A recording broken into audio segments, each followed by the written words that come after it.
مرفوع وكتاب مسطور في رق منشور والبيت المعمور والسقف المرفوع والبحر المسجور إن عذاب ربك لواقع ما له من دافع يوم تمور السماء مورا وتسير الجبال سيرا فويل.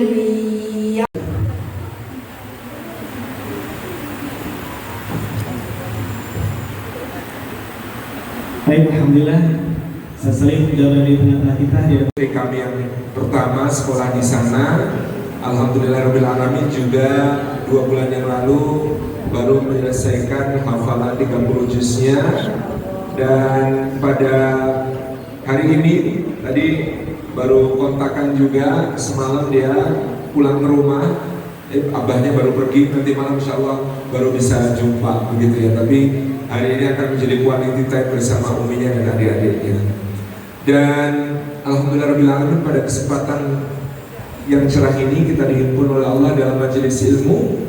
Mudah-mudahan seluruh langkah kita hari ini dinilai oleh Allah sebagai yang akan memudahkan jalan kita semua menuju surga. Juga duduk kita semua semoga termasuk taman di antara taman-taman surga, tempat Allah mencurah-curahkan rahmatnya, menaunkan sayap-sayap malaikatnya, menurunkan sakinah di dalam hati kita, dan menyebut-nyebut nama kita semua dengan bangga pada makhluk-makhluk mulia yang ada di sisinya.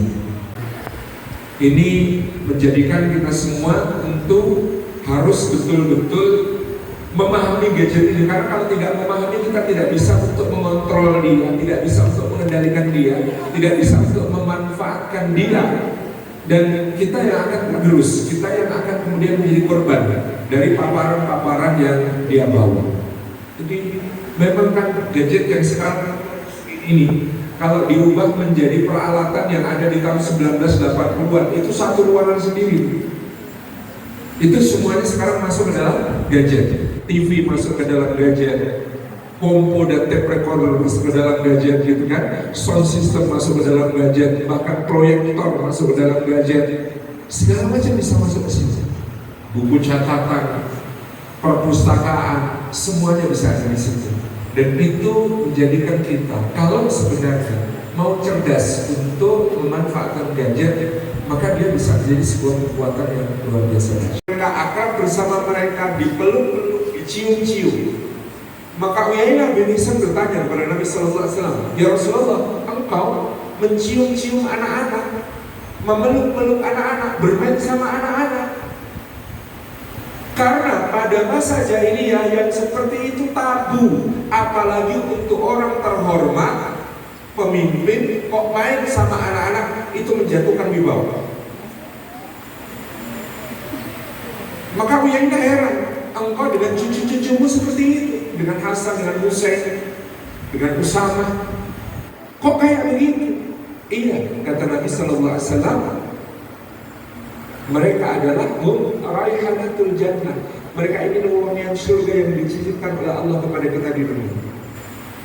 Kata Uyainah bin Hisn, aku punya 10 anak, gak ada satu pun yang memperlakukan seperti ini. Nabi SAW mengatakan, apa dayaku ketika Allah mencabut rahmat dari hatimu? Apa hubungan cerita pertama tadi tentang hadis Aisyah tentang pernikahan dengan ini? Bapak Ibu yang dirahmati oleh Allah Subhanahu wa taala, anak-anak kita itu membutuhkan luar biasa interaksi dan bahasa-bahasa kasih sayang dari orang tuanya. Dipeluk oleh ayah dan bundanya, dielus kepalanya, digenggam tangannya, dibelai. Nikah dengan ayah juga penting di rumah kepada anak perempuan seperti ini. Yang ditunjukkan Rasulullah SAW adalah satu teladan tentang memperlakukan anak dalam interaksi yang paling akrab mesra. Yang dengan cara seperti itu, inilah ini ketika beranjak dewasa, dia merasa terlimpahi kasih sayang, tercukupi pengayoman, tercukupi pelindungan dari ayah, gitu ya. Sehingga dia tidak akan mencari hal itu dari lelaki lain. Nah, yang terjadi di masa jahiliyah kan diceritakan bapak-bapak, gitu ya. Kemudian jungkat-jungkit, jadi dia duduk di ujung kaki, kemudian diangkat dan diturunkan, diangkat dan diturunkan, sampai kemudian komedi putar, taruh di sini, naik turunkan, masya Allah, ini exercise yang sangat bagus, sampai kemudian perosotan dan lain sebagainya. Ini menjadikan bapak-bapak tidak perlu nge-gym, karena sudah sangat cukup terlatih. Karena nge-gym sekarang juga rawan dilirik-lirik bukan hanya oleh lawan jenis gitu. Fakta yang sangat membuat kita sedih gitu. Jadi ini interaksi yang kemudian perlu kita bangun di rumah, memberikan anak kita kondisi bahwa orang tuanya ini disentuh dan dipencet lebih asik daripada gadget, diajak ngobrol lebih asik daripada gadget, diajak berbincang-bincang mau mendengar. Maka ada kesediaan mendengar yang luar biasa yang kemudian perlu kita tanamkan di sini. Kita mau ngomong anak-anak jangan kecanduan gadget, sedangkan bapak ibunya kemana-mana pegang, pas makan bareng pegang, pas mau tidur masih pegang, bahkan habis salam sholat langsung pegang. Ini akan sulit kemudian mengatakan, nak jangan kecanduan gadget. Gimana orang ayah bunda juga gitu kan, ayah bunda juga gitu. Karena anak-anak kita ini kan ukuran baik buruk itu simpel. Bapak ibuku orang baik, apa yang dilakukan bapak dan ibuku pasti baik, apa yang tidak dilakukan bapak dan ibuku berarti tidak baik. Sesimpel itu sebenarnya anak-anak kita berpikir. Kalau yang masih kecil itu, nah baca Quran dong, nak. Wah, kenapa kok nggak mau? Baca Quran itu nggak baik. Kenapa kok nggak baik? Ayahku nggak pernah. Jadi karena ayahku baik, maka apa yang tidak pernah dilakukan ayahku berarti tidak baik. Sama, nak jangan ambil barang pakai kaki dong, nak nggak sopan. Sopan, kenapa? Bundaku sering. Jadi apa yang dilakukan bunda pasti baik karena bundaku adalah orang baik. Jadi ini adalah satu hal yang kemudian menjadi ukuran sederhana. Termasuk dalam soal gadget tadi. Nah, jangan kebanyakan gadget dong, nak nggak bagus. Bagus, kok bagus? Ayahku juga tiap saat pegang gadget, bundaku juga tiap saat pegang gadget. Ini tidak akan bisa kita bantah kepada mereka karena mereka sangat-sangat lebih percaya apa yang dilihat daripada apa yang didengar. Kita untuk menyadari peran-peran yang bisa kita optimalkan di dalam keluarga, termasuk bahkan bagi para ayah yang mungkin putrinya atau putranya sudah dewasa, kita tetap bisa kemudian memberikan dukungan-dukungan terbaik kita untuk tumbuh kembang mereka ke depan menjadi insan-insan yang juga insya Allah lebih baik daripada kita. Kami sangat melihat Rasulullah SAW itu bagaimana perhatian kepada anak-anaknya bahkan yang sudah menikah misalnya ya. Kita melihat bagaimana Rasulullah kadang mengunjungi Fatimah di rumah, kemudian memberikan bimbingan gitu ya, seperti apa yang harus dilakukan di tempat yang kehidupan Fatimah itu kan berat gitu ya, bukan rumah tangga.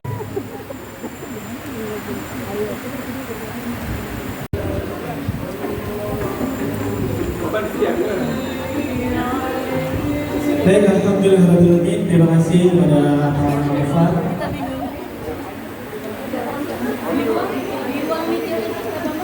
Dan Pak Nova dan Salim, alhamdulillah sesi satu sudah kita lewati. Ayah bunda mungkin membersamai dua hati pada gadget masa kini. Nah, kalau sekarang judulnya ganti mendampingi buah hati tentang gizi seperti itu. Jadi sama pentingnya peran orang tua di sini ya, seperti itu Bapak Ibu.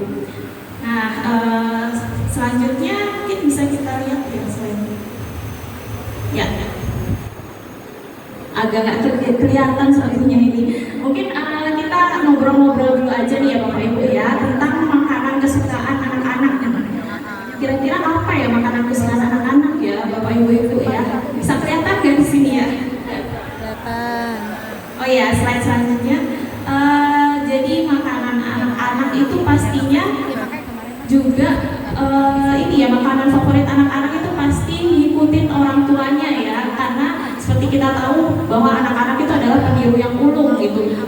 dari makanan kesukaan, pola makan, dan juga kebiasaan makan itu pasti ngikutin orang tuanya. Kira-kira ada nggak nih anak-anak yang makanan favoritnya itu makanan Nusantara seperti nasi uduk, nasi kuning? Wah, itu hebat banget ya. Aplikasi lain yang digunakan. Nah, ini kebetulan ini sesuai pengalaman pribadi, saya pakai dua aplikasi ini untuk memantau berat badan anak. Jadi nggak usah pusing. Ini menghitung rumus-rumus ya. Ini kira-kira anak saya termasuk gizi kurang atau normal atau berlebihkah. Tinggal masukin aja ke aplikasinya Primaku atau tentang anak seperti itu. Itu hanya salah dua ya. Mungkin ada beberapa aplikasi.